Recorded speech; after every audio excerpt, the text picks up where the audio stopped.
이 티켓이 맞는 건가요? 그날 인천국제공항 J터미널. 오전 11시 35분. 한 노인이 천천히 체크인 카운터로 걸어왔습니다. 구겨진 베이지색 바지에 오랜 세월이 묻은 회색 바람막이. 그는 목이 조금 마른 듯 침을 삼키고 조심스럽게 입을 열었습니다. 이 비행기 퍼스트 클래스 맞나요? 직원은 티켓을 받아들고 흘끗 노인을 바라보더니 살짝 인상을 찌푸립니다. 손님 죄송하지만 이 티켓은 퍼스트 클래스가 아닙니다. 시스템 오류로 잘못 발권된 걸로 보이네요. 일반석으로 다시 바꿔드릴게요. 노인은 아무 말도 하지 않았습니다. 아니, 그저 고개를 천천히 끄덕였을 뿐이었죠. 아무런 항의도 감정 표현도 없이 조용히 주머니에서 핸드폰을 꺼냈습니다. 그리고 딱 한 통의 전화를 걸었습니다.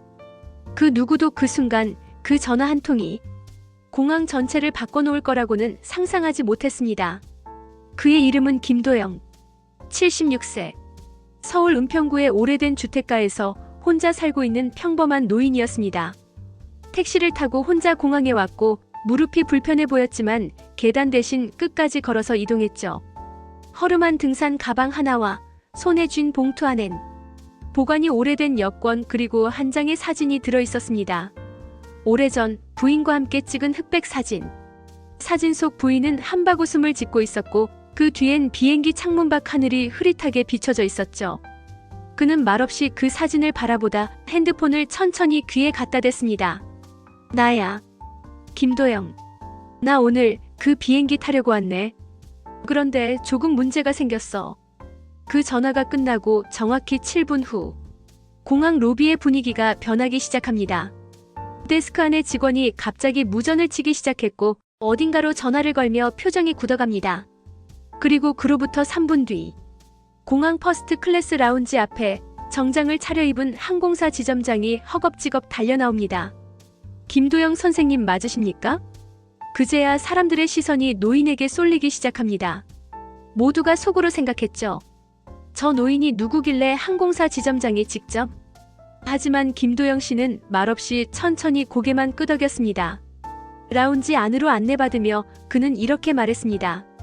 퍼스트 클래스 티켓은 그냥 돈으로만 사는 게 아닙니다. 그 좌석엔 내 인생 마지막 추억이 담겨 있거든요. 그리고 그가 퍼스트 클래스 3A 좌석에 앉던 순간 그는 조용히 손에 들고 있던 사진 한 장을 창가 자리에 올려두었습니다. 사진 속 웃고 있는 부인. 그리고 그 옆에 쪽지 하나가 놓여 있었죠. 하늘에서 다시 보자 여보. 그 누구도 알 수 없었습니다. 그 노인이 왜 오늘 퍼스트 클래스를 고집했는지. 하지만 곧 그 이유가 밝혀집니다. 그리고 그 진실은 공항 전체를 숙연하게 만들게 됩니다. 오늘 이야기는 단지 티켓 한 장의 문제가 아닙니다. 어떤 한 남자의 그리고 한 부부의 눈물겨운 마지막 인사에 대한 이야기입니다. 지금부터 그날의 모든 이야기를 전해드립니다. 김도영 씨는 원래 조용한 사람이었습니다. 말보단 행동이 먼저였고 자기를 드러내기보단 한 발 물러서서 남을 배려하는 게 습관처럼 배어있던 사람이었죠.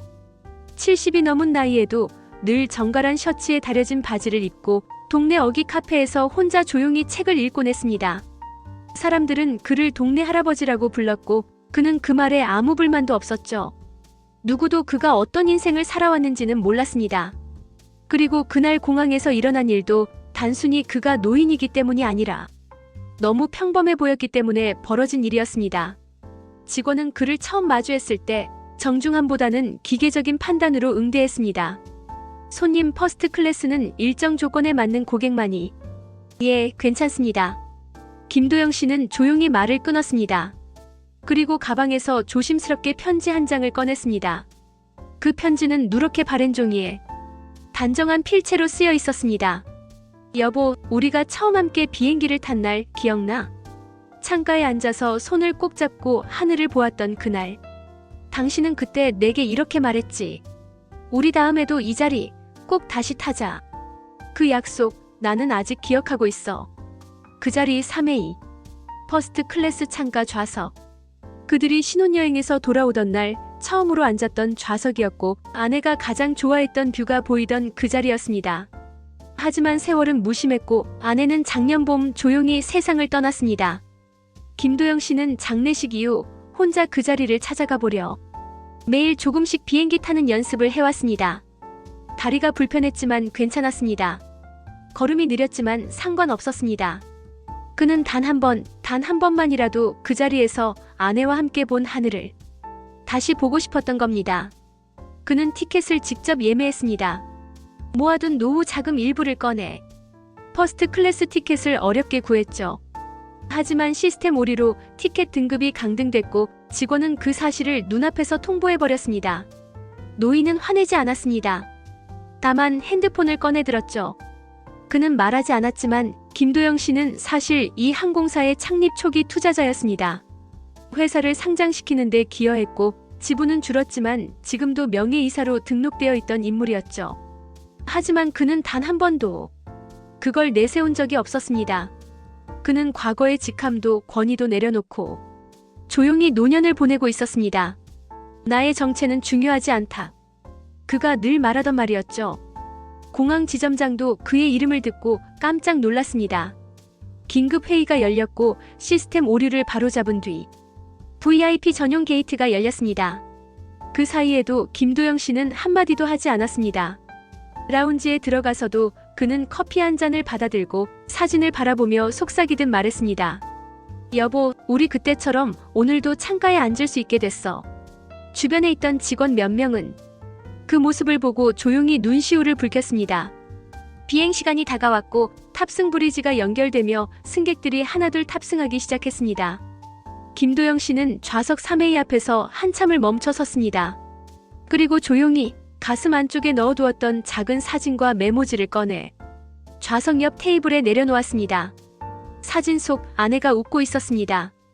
그는 허리를 굽혀 창밖을 바라보며 숨을 깊게 들이마셨습니다. 40년 전 아내와 함께 보았던 그 하늘이 그 자리에 그대로 펼쳐져 있었습니다. 다시 함께 타는 거야, 여보. 이번엔 혼자지만 너는 옆에 있다고 믿을게. 그는 창가를 바라보며 조용히 미소 지었습니다. 그의 얼굴엔 눈물이 맺혀 있었지만 동시에 오랜만에 보는 평온이 깃들어 있었습니다. 비행기가 이륙하기 직전 승무원이 조심스럽게 다가와 물었습니다. 필요하신 건 없으신가요, 선생님? 그는 고개를 천천히 저었습니다. 괜찮아요. 오늘은 그냥 이대로 가고 싶습니다. 그 말 속엔 오랜 기다림 끝에 마주한 약속의 완성이 담겨 있었습니다. 그 비행은 단 한 사람에게만 의미 있었던 여정이었지만 그 순간 기내에 있던 모두가 그 감정을 느낄 수 있었습니다. 비행기는 천천히 활주로를 달려 하늘로 날아올랐습니다. 김도영 씨는 좌석 3A 창가에 앉아 조용히 창밖을 응시하고 있었습니다. 구름 위로 올라서자 창 너머로 눈부신 햇살이 번져나왔고 그는 마치 그 빛 속에서 누군가를 보고 있는 듯 미소를 지었습니다. 그의 손엔 여전히 사진 한 장이 들려 있었습니다. 여보, 그날처럼 참 예쁜 하늘이네. 승무원 한 명이 조용히 다가와 따뜻한 차를 건넸습니다. 김도영 씨는 고개를 살짝 숙이며 받았습니다. 그리고 혼잣말처럼 속삭였습니다. 그날 당신이 좋아하던 차예요. 홍차에 레몬 한 조각. 옆 좌석은 비어 있었지만 그는 마치 누군가와 대화를 나누듯 조용히 천천히 말을 이어갔습니다. 그 모습을 조용히 지켜보던 객실 사무장도 말없이 시트를 정리해주고 옆에 있던 승무원에게 무언가 속삭였습니다. 잠시 후 기내 방송 스피커에서 부드러운 음악이 흐르기 시작했습니다. 그 음악은 클래식도 재즈도 아닌 아주 오래된 한국 가요였습니다. 그 노래는 김도영 씨가 눈을 크게 떴습니다. 그것은 아내와 처음 만난 날 함께 들었던 노래였습니다. 당신 기억하고 있었구나. 그는 흐르는 눈물을 손등으로 닦으며 다시 한번 창밖을 바라보았습니다. 그날의 하늘, 그날의 햇살, 그리고 그 자리에 함께 앉았던 아내. 모든 것이 다시 되돌아온 듯한 기분이었습니다. 비행기가 순항 중일 때 기장이 조용히 기내 인터폰으로 객실에 연락을 했습니다. 저분이 김도영 선생님이 맞습니까? 예, 맞습니다. 저희 쪽 실수로 시스템이 잘못 연결된 것 같습니다. 바로 잡아주셔서 감사합니다. 그분은 우리 회사의 뿌리 같은 분이십니다. 그 대화를 들은 승무원 중 한 명이 말없이 기내를 돌며 좌석 사이마다 조용히 메모를 한 장씩 두기 시작했습니다. 승객들은 하나둘 메모를 열어보며 고개를 들었고 어떤 이는 놀라움에 입을 틀어막기도 했습니다. 메모에는 이렇게 적혀 있었습니다. 오늘 이 비행기 1호 좌석 승객은 이 항공사의 창립 초기 기틀을 만든 김도영 선생님입니다. 그의 자리는 단지 퍼스트 클래스가 아닌 사랑하는 이와의 약속을 지키기 위한 자리였습니다. 그가 오늘 이 비행기에 탑승한 이유는 세상을 떠난 아내와 마지막 추억을 다시 떠올리기 위해서입니다. 부디 이 여정을 함께 해주시길 바랍니다. 감사합니다. 그 메모 한 장에 기내 분위기가 바뀌었습니다. 떠들던 소리도 잦아들고 모두가 조용히 눈을 떼지 못한 채 3회의 좌석을 바라보았습니다. 그리고 마치 약속이나 한 듯 한 여성 승객이 슬그머니 노트북을 닫았습니다. 어떤 남성은 옆에 앉은 아이의 손을 꼭 잡았고 또 다른 이는 작은 꽃다발을 꺼내 조용히 그 좌석 뒤에 올려두었습니다. 김도영 씨는 이 모든 걸 몰랐습니다. 그는 그냥 아내와의 마지막 하늘을 보고 싶었던 것뿐이었죠. 그런데 어느 순간 객실 사무장이 그의 앞에 다가와 조용히 인사했습니다. 선생님, 이 여정에 함께 해주셔서 감사합니다. 저희 모두의 마음을 대신 담아 작은 선물을 준비했습니다. 사무장이 건넨 건 작은 수첩 한 권이었습니다.